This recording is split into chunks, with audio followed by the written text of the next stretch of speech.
Hello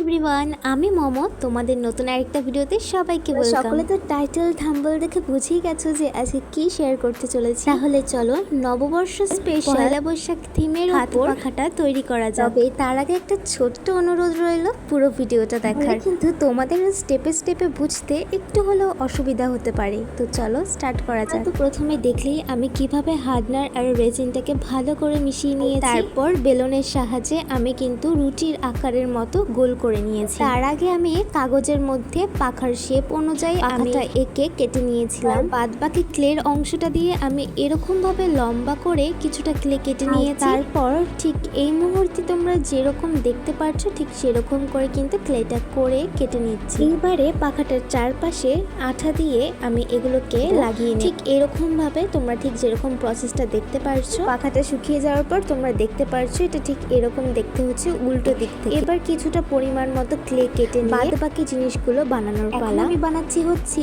কড়ি। আর তোমরা যদি এই প্রসেসগুলো ফলো করো ঠিক রিয়েলিস্টিক লুকই দেবে তোমাদের জিনিসগুলো। কথা বলতে বলতে কড়িটাও বানিয়ে নিলাম, এবার কিন্তু কলা পাতাটাও বানিয়ে নিচ্ছি। আচ্ছা এবারে বলো তো কারা কারা এখনো চ্যানেলটাকে সাবস্ক্রাইব করোনি? ভাই ভাবছো কি এরকম ভিডিও দেখতে চাইলে চ্যানেলটাকে কিন্তু সাবস্ক্রাইব করে নাও, ভিডিও আপলোড হওয়ার পরই নোটিফিকেশনটা সবার আগে তোমার কাছে চলে যায়। ওকে অনেক হলো, এবার কাজে ফেরা যাক। এখানে আমার কড়ি আর কলা পাতাটা একদম রেডি। এবার স্কোয়ার শেপে কিন্তু আমি বই খাতা বানিয়ে নিচ্ছি, মানে বই খাতা না, হাল খাতা যেটাকে বলে। স্কোয়ার শেপে কেটে মানে ক্লেটাকে স্কোয়ার শেপে কেটে ঠিক এরকম ভাবে হাল খাতাটা বানাচ্ছি। এবারে কিন্তু পাখাটার চারদিকে একটু বর্ডার দেওয়ার জন্য আর একটু ক্লে নিয়ে এরকম ভাবে ক্লেটাকে লাগিয়ে এতক্ষণ ধরে যে থিমগুলো বানালাম সেগুলোকে মাঝখানে এরকম গ্লুর সাহায্যে বসিয়ে নেব। আমাদের মেকিং প্রসেসটা তো প্রায় শেষের দিকে। এবারে একটা লাইক কিন্তু করেই দিতে পারো তোমরা। না আমি বানালাম প্রথমবার এরকম একটা লং ভিডিও, কেমন লাগলো সেটা কিন্তু আমাকে জানাতে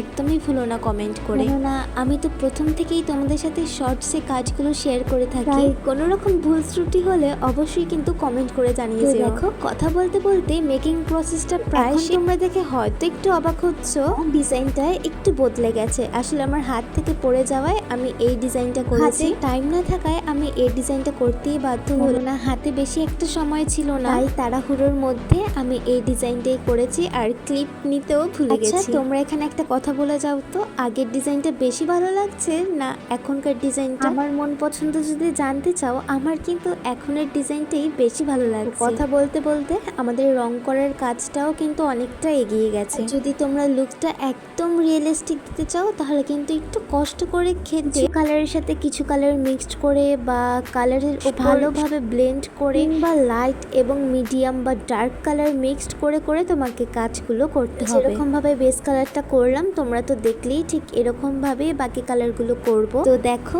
আমাদের কিন্তু রঙের পার্ট প্রায় শেষ। তোমরাই বলো, বাঙালির উৎসব বলে কথা, কলকার টাচ না থাকলে হয়? তাই অবশেষে শেষের কাজটা কিন্তু আমি কলকা দিয়েই শেষ করলাম। আমার মনে হলো কলকা দেওয়াতে জিনিসটা যেন আরো অপূর্ব হয়ে উঠল। তোমরাও কি আমার সাথে একই মত? কিন্তু ভিডিও শেষে নিচে কমেন্ট করে অবশ্যই জানিও। দেখা হবে নতুন একটা ভিডিওতে। সবাই ভালো থেকো। Okay bye.